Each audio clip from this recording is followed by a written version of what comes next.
Hello, everyone. Thank you for being here today, and welcome to the 11th episode of Family Series. I'm Juliana Lazzari, a member of 𝙙𝙙𝙙𝙁. 𝙙𝙙𝙙𝙁, we are a global network of volunteers operating entirely online. Our mission is to create resources, materials and resources for parents, educators, youth. Guided by the Spiritist teachings, we aim to inspire deep spiritual values in everyday life. Today, we are exploring a vital and deeply moving topic, challenges in addiction. And to explore this and discuss this with us, we have two wonderful guests with us. We welcome Gláucia and Bernadete. Good morning. Hello. Hi, everyone. Hello. Before we start the discussion, can I ask, Gláucia, can you just introduce yourself, talk a little bit about yourself and your work in the Spiritism? Absolutely. Well, thank you for having me. I really appreciate being here. So I have been in the Spiritism since I was 15 years old. I started going to a Spiritist center in Brazil while I lived in Brazil. And then after I lived in other countries like Australia, Canada, and now here in the United States, and I've been part of different Spiritist centers.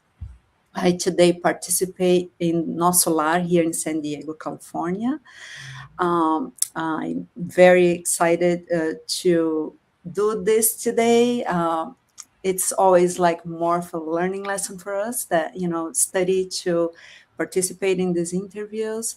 In my professional life, I've been a mental health therapist for over 20 years. What else about me? I've worked with families, children, and couples in the realm of mental health for a long time. I also have a family. I've been married for 25 years. Have two young adult boys. One is graduated from college. The other one is first year of college. I think that's about it. But I'm very excited to be here. Thank you for having me, Ju and Be. Thank you. Awesome. Our dearest Bernadete, could you tell a little bit about yourself? So I'm right here in San Diego, California, and it's very hot. With all those heat, wave all over the world, and why other places there's just having other issues. But the important is that I'm here, and I feel so grateful. I've been studying Spiritism, I don't know, maybe for 30 years, and it has helped my life so much dealing with challenges and educating myself. And it also helped me to become more joyful once I understand more what's going on. I'm an educator, an elementary school teacher. I'm married, have a daughter, and I'm also a grandmother with a wonderful 4-year-old boy. That's another joy of my life. I also volunteer for SembradoresDeLuzEspirita. Mostly I work with the children department, developing some resources for our website. And I'm very excited to be here this morning. And this topic is very special for me, not in the terms of professional, like Gláucia, she really knows that professional part, but comes from the experience as I had so many people in my life with addiction, and I will just share my experience. So that's it. That's great. So we have two wonderful guests bringing invaluable information and insights for us today. So let's dive in right into the topic. I'll start with you, Gláucia. Let's gonna set the basis. What is addiction? And how does addiction differ from a habit? When does a habit become an addiction? and what emotional, social, genetic, or spiritual factors may contribute to it. Okay, that's a lot of questions in one question. So I'll do my best. So just to begin, addiction is basically when a person becomes physically, emotionally, or psychological dependent on a substance or behavior. And then the person begins to lose control over it. So even if, like, when they know that's causing some harm, they still, may feel unable to stop. So it's important distinction, because it's like it's losing, we call it in mental health, the functionality, right? So impairs functionality, your daily function, right? A habit in itself is something that we repeat regularly. Like, you brush your teeth every day, you have your coffee in the morning, but we usually still have control over it. Some habits perhaps are not very good habits nowadays, as we were actually chatting before. A lot of people are on their phones like all the time, so that's a habit that's probably not very helpful.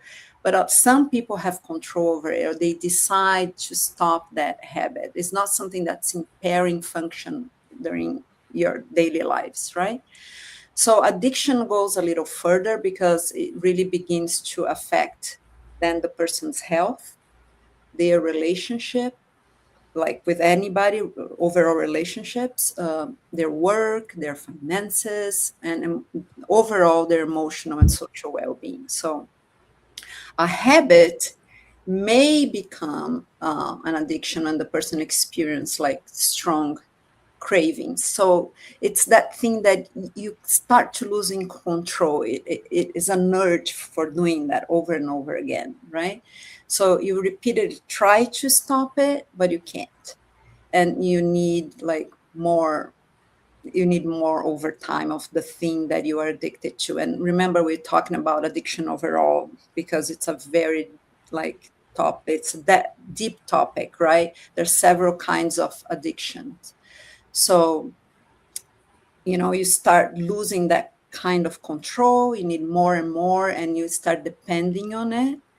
And you start depending on it to cope also with stress, sometimes trauma, loneliness, anxiety, and emotional pain overall. So mostly addictions, we see it as a way to really numb some type of pain that you have, in order to dissociate. We have this term from mental health, in order not to be feeling whatever you need to deal with, right? And there is no single cause. It's really hard to specify. So different kinds of addiction, drug addiction, like some porn addiction, gambling, smoking, you name it, right? There are several types of addiction. It may involve some types of genetics. We know alcoholism now has some genetic component to that.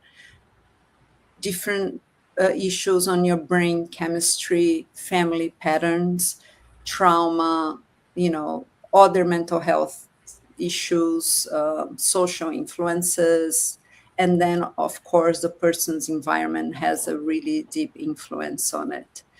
Now, from a spiritist perspective, the person may also bring some unresolved tendencies already of addiction from other lives and vulnerabilities.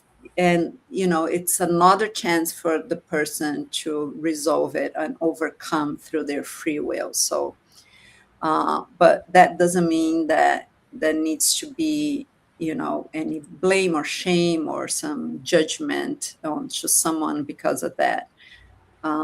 It is a really difficult thing to deal with, and it does need the involvement of professionals that know what they're doing. I, for example, as a mental health therapist, this is not my specialty. So just so you guys know, I've dealt with families with addiction, but I'm not an addiction counselor.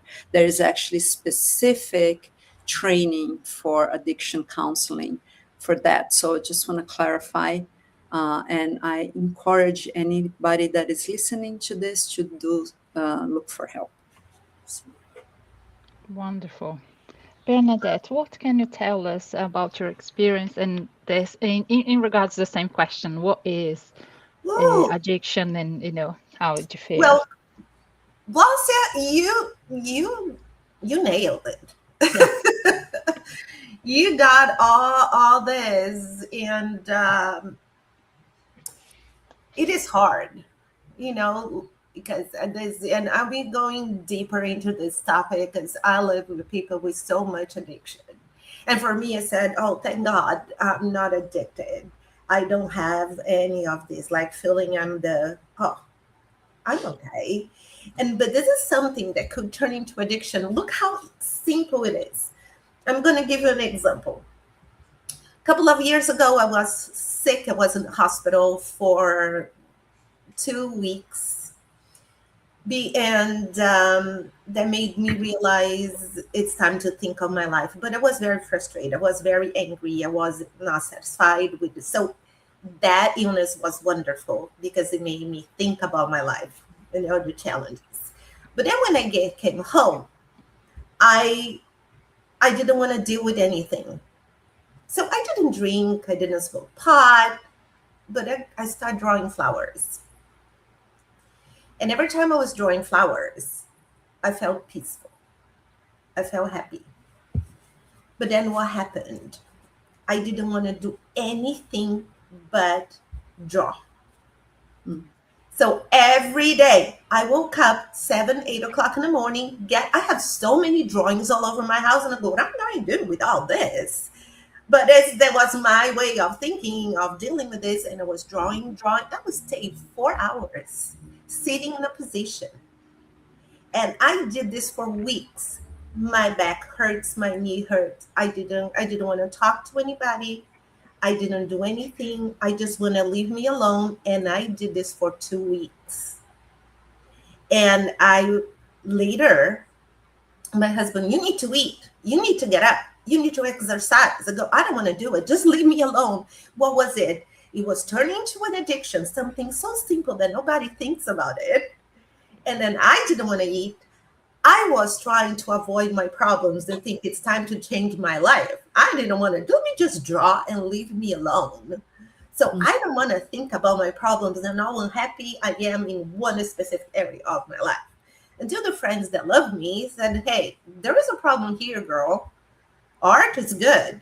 Drawing flowers is beautiful. But when you do this 6 hours a day and you're not eating, I didn't even want to take a shower.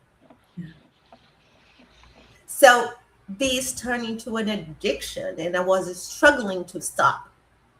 And then I had to work really hard. I said no once, because then, as you said, Spiritism, I was praying, and that voice, get out of the house, get out of the house, get out of, no, I want to stay here. My life sucks, get out of the house.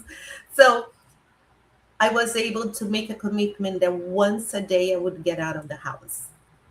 And the sun is so it took me some time to get out of that funk.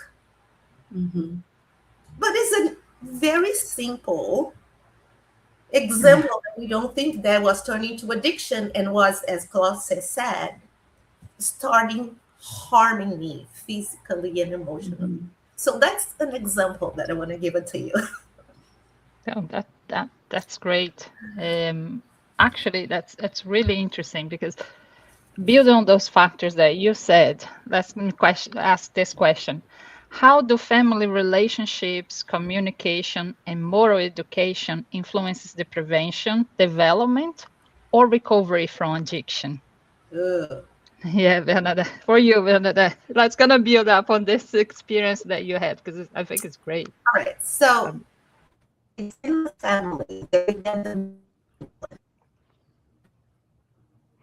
Oh, I think we lost a bit you, Bernadette, or it's just me. No, I think she's a little frozen. We wait but for her. She might come back. Can you repeat the question, Jules, so everybody hears it? I'll repeat the Right. question. Oh, yeah. Are you back? I'm back. Good. I'll just repeat the question. So, How do family relationships, communication, and moral education influence the prevention, development, or recovery from addiction? All right. So the family is the foundation. It is in a family that we grow, we learn, we have that experience. So when we come to addiction, family is essential for the recovery. The idea is to have a family that is trusting, loving, understanding, right? Don't we all want that? But I guarantee if you're at home, some of us say, not my family. My parents were not that, or my parents were wonderful, but my brother and my sister, which Spiritism explains the importance of the family, because we are not there by chance. So most of us chose their relationship in the family for us to grow. So when we have a very supportive, loving family and educated, and it helps us, it like prevents and helps avoiding some kind of addiction, which is the ideal. But today we have a lot of families with problems. I work as a teacher, and most of my students have divorced parents. We have parents that are incarcerated, addiction, and we see what is causing and how it is affecting those children. So if we don't get the support early enough, those are candidates to have some kind of addiction to escape from that trauma, from that problem, right? So what do we need? Family, if you are there and listening to me, we need to learn. First, I truly believe in education, because I didn't know about addiction till we had lots of people close to me. And I didn't know. I thought you can stop it. And addiction is an addiction. I learned from the classes I took that addiction is a disease, whatever it is. And you need, as Gláucia said, help. So we need to communicate when we see those signs in the family, right? Parents, brothers, sisters, we need to you need to be proactive if you can. Let's talk about, let's learn about the consequences, and doing this without judgment, because if that person got to that level of addiction, that person is suffering too. Somebody very close to me said, I want to stop, but I can't. Help me. You tried everything. And you go, you're a loser. Oh, how can you not do this? You don't love me. And it's so complicated. So as parents also, Spiritism explains how we are responsible for their life, the consequences. What are we going to do when we go to the spiritual home, back to the spiritual world? We have to answer. And I will go deeper into the last questions that talk about more about that. But number one, no family is perfect, but family is essential for the recovery of the person, for the support. And there are cases that you try everything, but it still will not work. And that's when we will have a lot of support. And I will talk about what other support groups can help the family. But for you at home and me as a family, if you have a family, let's look for the signs. Let's start communicating. If the person in your family is having problems, notice, start talking. Maybe it's a trauma, maybe it's something that we can have intervention right now before it gets to the point of addiction. Then it's going to be way harder. Then it's definitely going to take a village to help the person, right? What do you think, Gláucia? Oh, no, thank you, Be. It's absolutely right. I liked what you said at the end now. Look for the signs, right? Because early prevention, it's so important to see, in the family, you are the one that know your loved one the most, because you are with them every day. So notice what's happening and take it seriously and have a conversation. And again, the support system overall, it's very important, especially when it comes to looking for help professionally.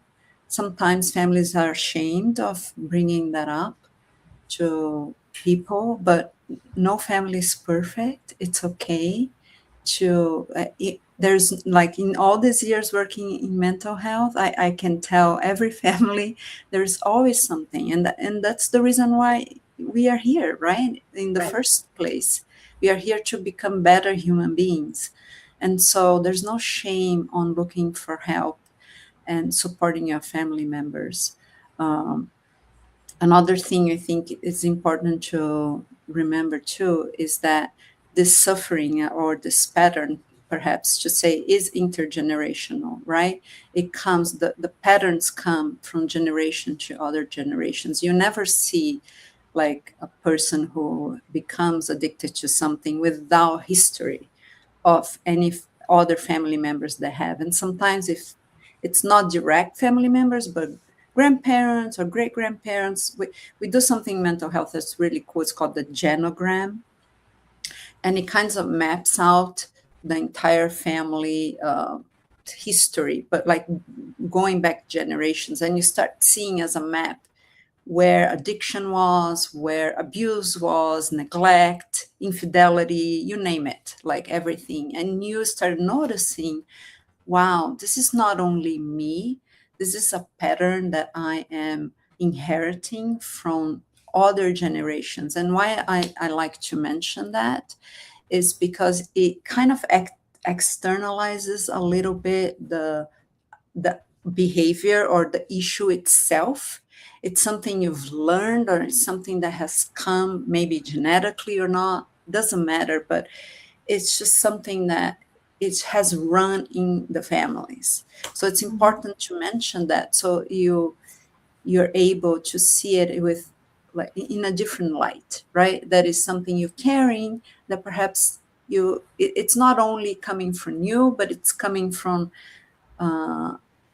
historically from in a place that you have the power to change it, if that you are in that family kind of web, right? There is a reason, again, if you talk about in Spiritism, why you chose to be within that environment and that family that has those tendencies.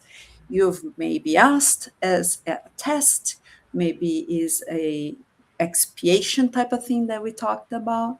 But regardless, is taking responsibility and making a change. And there is opportunity to do that. There is a power to change it. So, but again, the support system is very important. So. Yes. Ju, your microphone. You muted, Ju. Sorry, I mute because there was my neighbor's dog barking, so I didn't want to be in the background. But yeah, it's really interesting, this part of the family, how we need, the support from family, from everyone, how we the relationship and communication. I lived in my teenagerhood with my sister in drugs, and it was, we didn't understand at that time the things, and it was really hard for us as well. And now, after passing that, and with the maturity, we see how important would be, if we could understand what my sister was passing at that time, and what the things, because it's also the spiritual thing that at that time we didn't understand, but also, her entire life, how it actually, everything that happens, it drove her exactly to the drugs and everything. And it's a challenging, and it's thanks. It's hard. So let's continue with our discussion.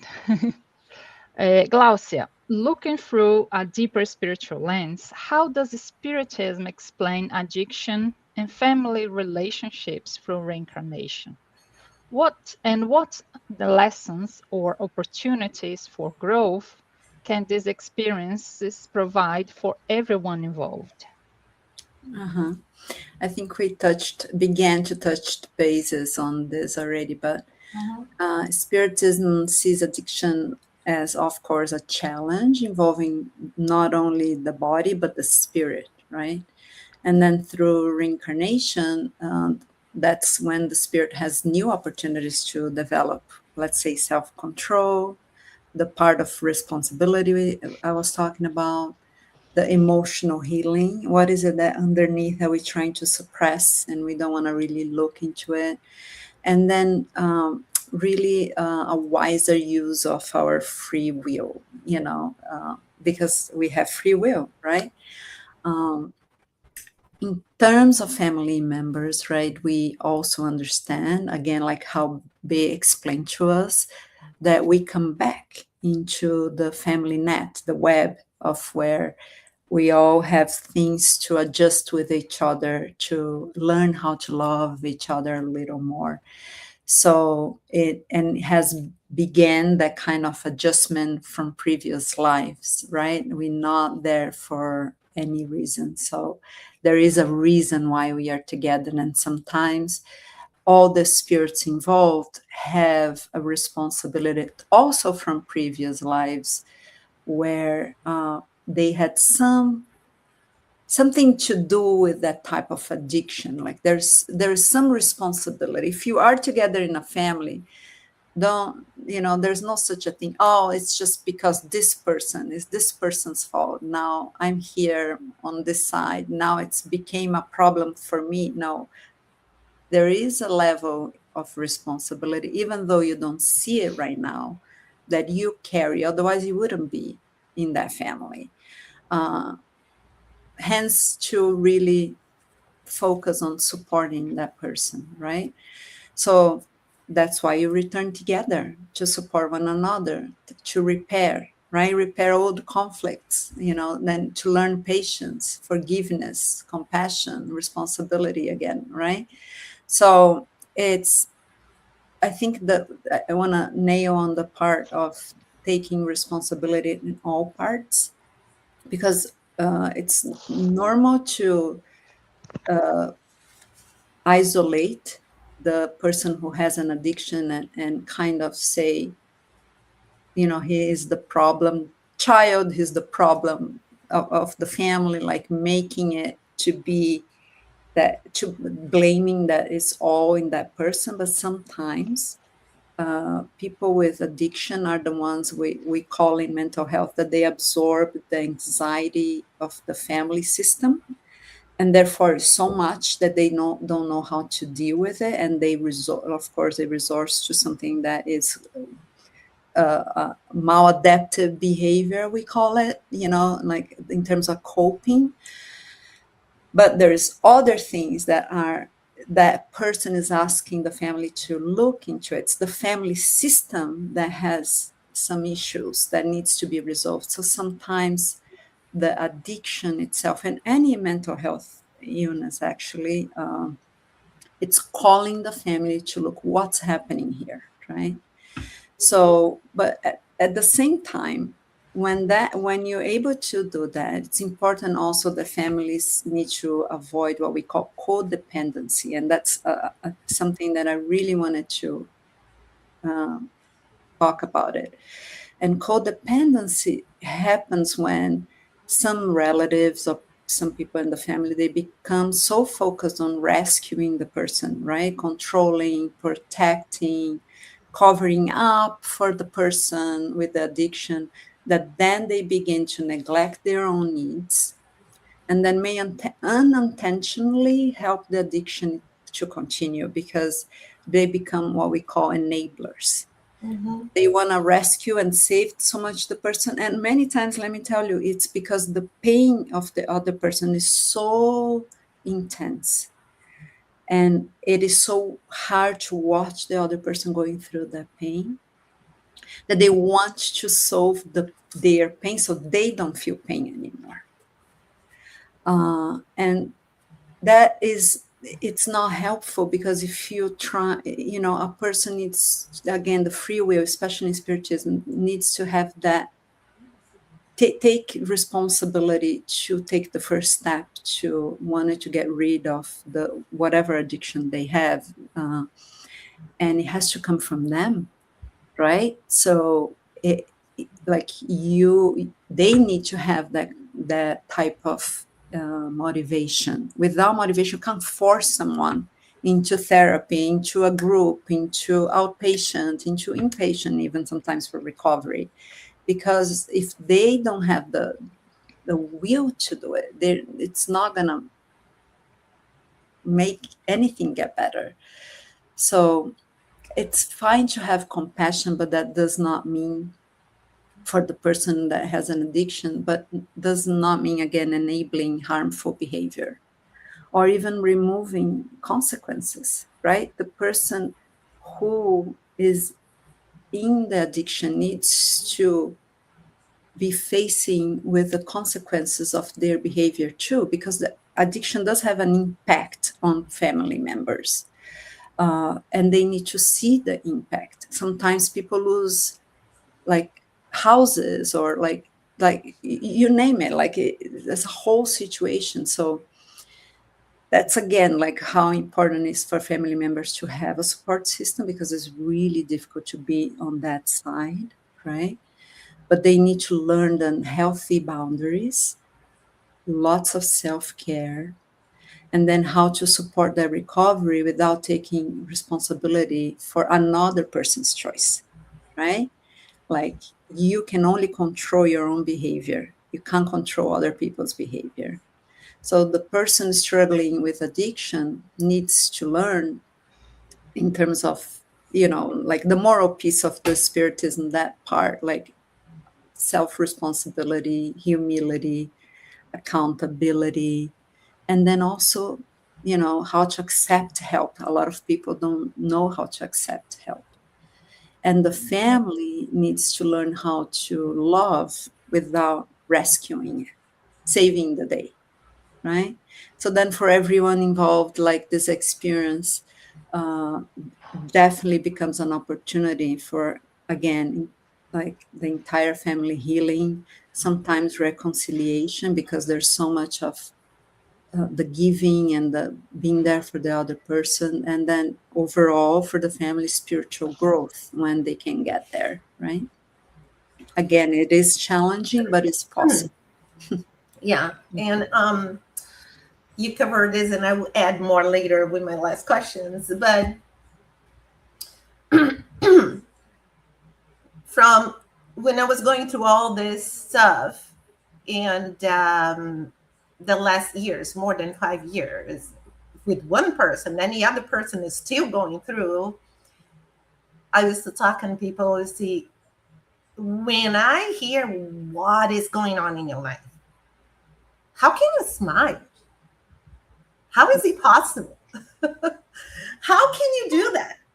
It's not that it was easy, right? But you say, I don't know, I would have given up. What is it that's giving me strength to keep going? And I would say, what's my spirituality? If I didn't have God, my belief in God, faith, a spiritual support group, the teachings of the Spiritism, I probably would be addicted or did something to harm myself. That's very important in the treatment. All the professional to have the spiritual, because I had the spiritual knowledge. So it's very important for us to do the gospel at home, passes, healing, prayer group. They had group of people that were praying together. We met online once a week. Let's pray. And they pray for me, pray for my family. And we also pray for others. And I knew that this, because everything ends, all the things, all the trials, all the pain. And I also knew that even if that person or those people in my life were not able to succeed yet, get out of that addiction, life is eternal. The spirit is eternal. They're going to have another opportunity. So for addiction, if you're doing with this, make sure, work on your faith, work on a spiritual support group because we are mind, body, and spirit, and we neglect our body too, right? So this is our opportunity. And another thing that used to ask me and say, in spiritism, we work a lot with the spiritual influence, and we work on the law of affinity. So if we have addiction, our spiritual or energy lower, right? And they say, oh, now you're gonna have a spirit. Some people, they say, oh, it's the devil doing this. I heard all kinds of explanation, and I do respect. I'm not judging, right?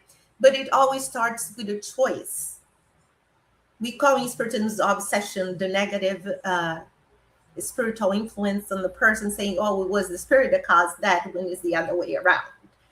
First, start with the first action, with the first negative thought, the first the drinking, and then I was like, oh, God is punishing me. God doesn't punish us. God loves us, but He gives us the free will and the law of cause and effect, right?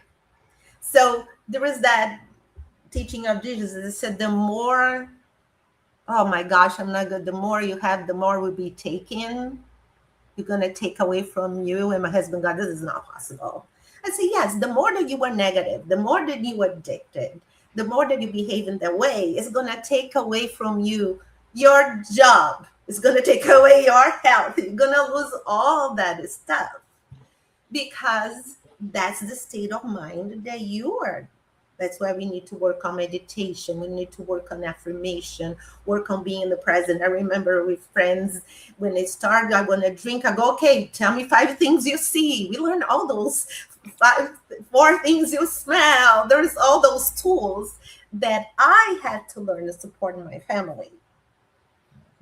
So spirituality is extremely important. Faith, whatever your faith is, to go through this, because that person that is addicted, it has an addiction. It has also, from past lives, that's what we believe, maybe a moral weakness that was not strong enough and learned so much from past lives that comes here already with a weakness. So when it comes to a problem or a challenge, they say, I don't know what to do. So let's start early with our children, teaching them tools. When the challenges come, they have tools. But remember, parents, family members, we are always a model for somebody. We can expect wonderful things from a person if we are not doing this. And it is one law, a law of doing good, and the law of love. That's it. Wonderful. Wonderful, yes. It's truly a collective journey of healing for that, and for healing of the addiction, and the spirituality. It's a very important part of that journey as well. Yes, I completely agree with this one. The faith, praying, the meditation, and everything, and the support we need, and for all the family. Takes a village, as you said. It takes a village. Good. So for our final question, Bernadette, I give it to you. So talking about healing, in healing requires a village.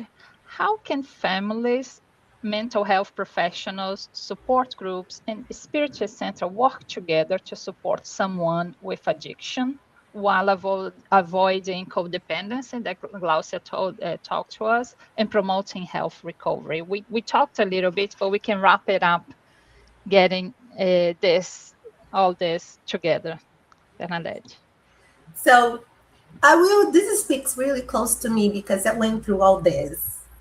So I will share this part, and then Gláucia can add more with the professional and the experience that she's having. And I don't know if I'll be able to cover everything you said, because that's a lot, girl. Do we have 3 hours today? Yeah. We're attention span. People nowadays, after 10 minutes, I'm not paying attention anymore. So at home, just breathe, stretch a little bit, and let's continue.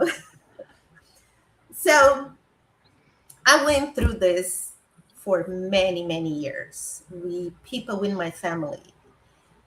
I was raised with people with addiction, then marriage, and then it kept going. So, and I realized that I didn't know much about it because I was not much into things that are addicted in terms of drugs, alcohol. Yeah, I did my things, drink a little bit, but not to the point to get to that addiction.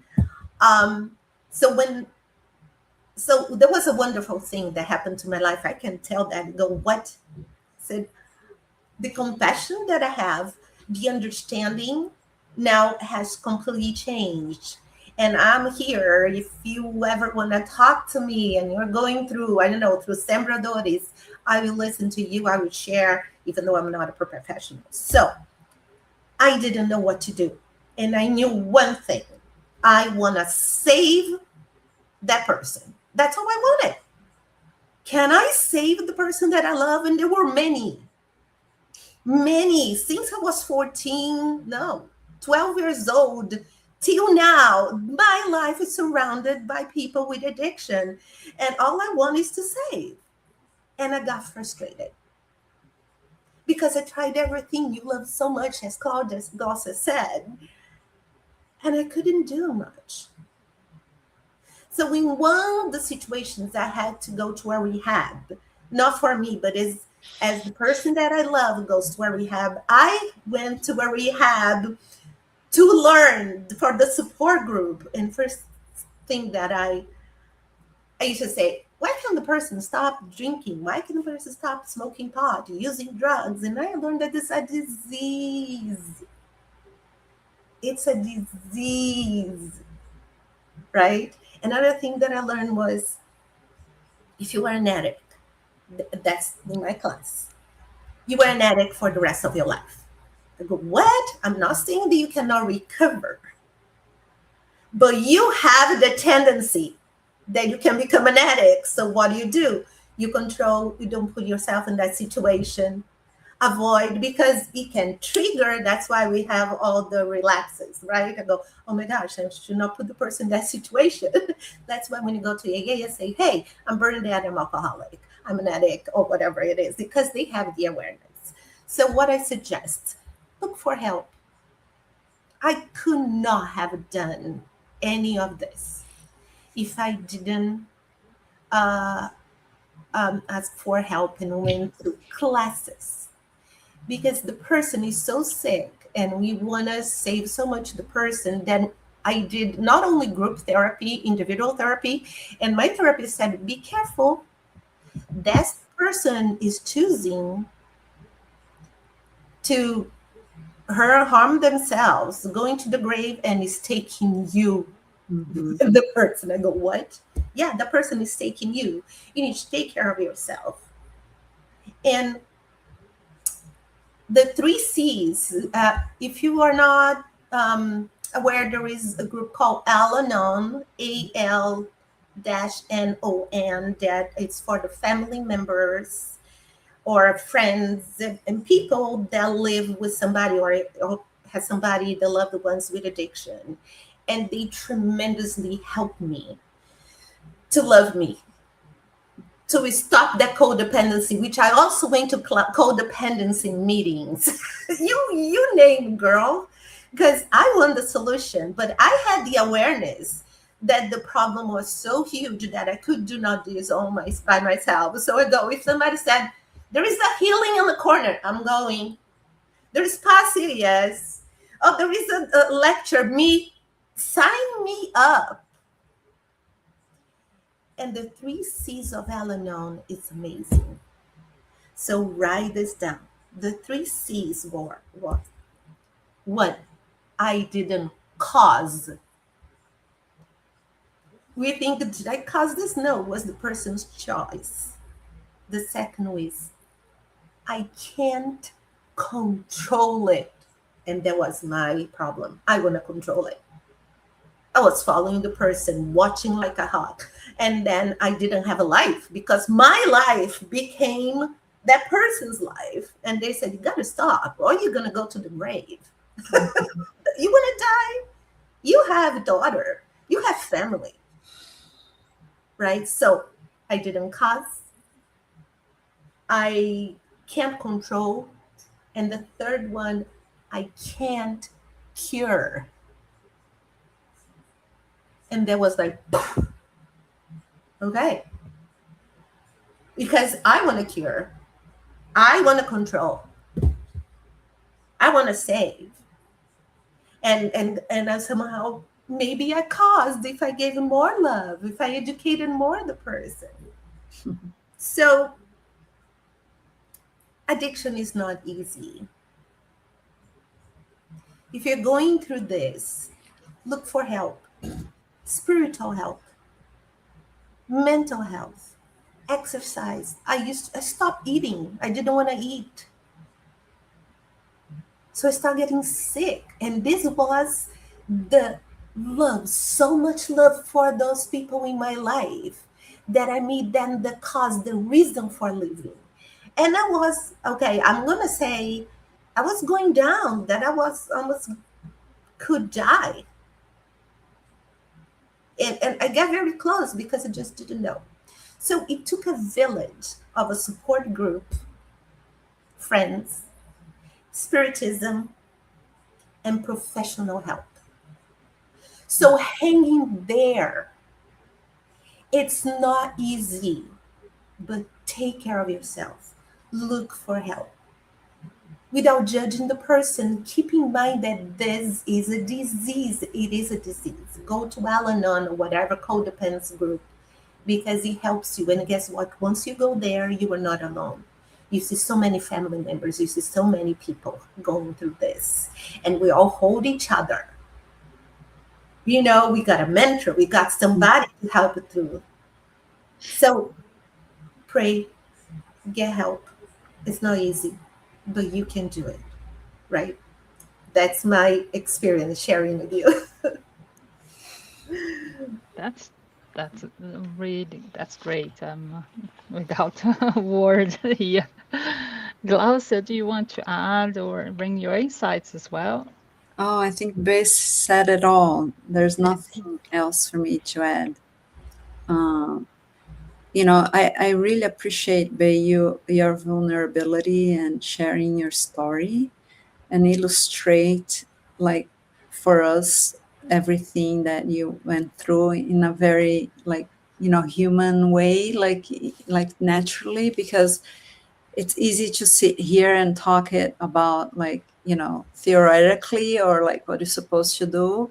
But then listening to your words is so inspiring to see that it's just showing that you're there, and whoever family members or even, you know, you mentioned little you had gone through it, but here you are, you're here with us sharing your story.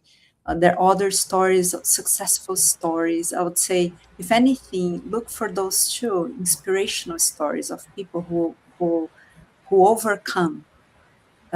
Because then you see that you're not alone, because it's all about feeling like when a person gets addicted, they don't get addicted alone either. One person, there's always a group, and there's a group to get in and a group to get out.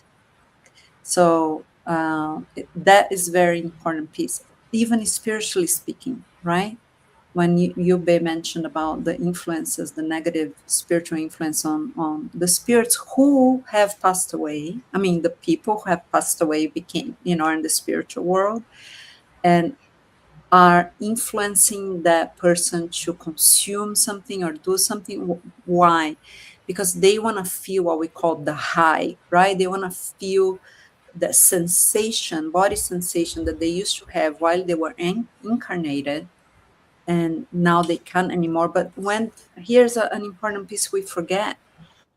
When people die and pass to the spiritual world, in a condition of being addicted, it's not because they're on the other side that disappears. they are on the other side and they still have the sensation of needing, the cravings. So they are going to look in this world for people who are doing what they used to do and influence them to do it more, and be close to them to sense the bodily sensations that they had. And so you can only imagine how any, like, especially like drug addiction, alcoholism, that the influences on the spirits, like saying and wanting that person to continue doing it. So again, you get, and then also it becomes sometimes addiction. Some addictions are alone, but some addictions, like, that you do it in group because you also want the social belonging piece. So then again, you getting into through a group, and you get out through a group, like Bay was saying. The Al-Anon is fantastic. There are also many other support systems in San Diego. You can look it up on the internet, all the support systems that they are for recovery. Anyways, I think just reflecting back what Bay said so well today. Yeah, this is such profound insights that we had here today, and I think we take away this one. It takes a village. We need our support group, because it's really not easy. I lived a little bit as well with my sister when we were teenagers, and it wasn't easy as well, and we didn't understand it was. And I remember sometimes this three, when you talk about the three C's, I think, oh, this is really, because I see my mom living that, and she wanted to, if she had the knowledge to get exactly the support group, we would be able to navigate better. Thanks God she let it. It's been now almost 30 years, and she goes to NA until this day, every week, the Narcotics Anonymous. She goes every day, every week. And it's exactly as you said, Bernadette. It's always there. It's gonna always be there. It's and they know that. This is the thing. It's really it really touched me. Bernadette, you're talking today, and the help here, Gláucia, bringing all the insights. It's really, really good. Thank you. I thank you too for being here, for talking this. And I thank everyone for being here today with us. And remember, we have our support groups. Always look for support. Yeah, and I mentioned San Diego because that's where I'm from, but anybody watching all over the world, and look, that's why normally don't give specific places, because you can definitely look in the internet and find wherever you are, there will be a support group for the family who is going through this, and for a person who has become addicted. So just look for that. Sometimes through even your churches or spiritual groups or whatever, like, there is support. Don't feel ashamed to ask for help. You need help. So. That's great. Well, with that, Bernadette, do you want to add anything else? No, I'm freezing. It's not working. That's okay. Thank you too for being here. Thank you everyone for watching us, and have a wonderful and blessed week. Thank you for having us. Really appreciate it. Have a wonderful Sunday. Take care. Bye-bye. Thank you. Bye-bye.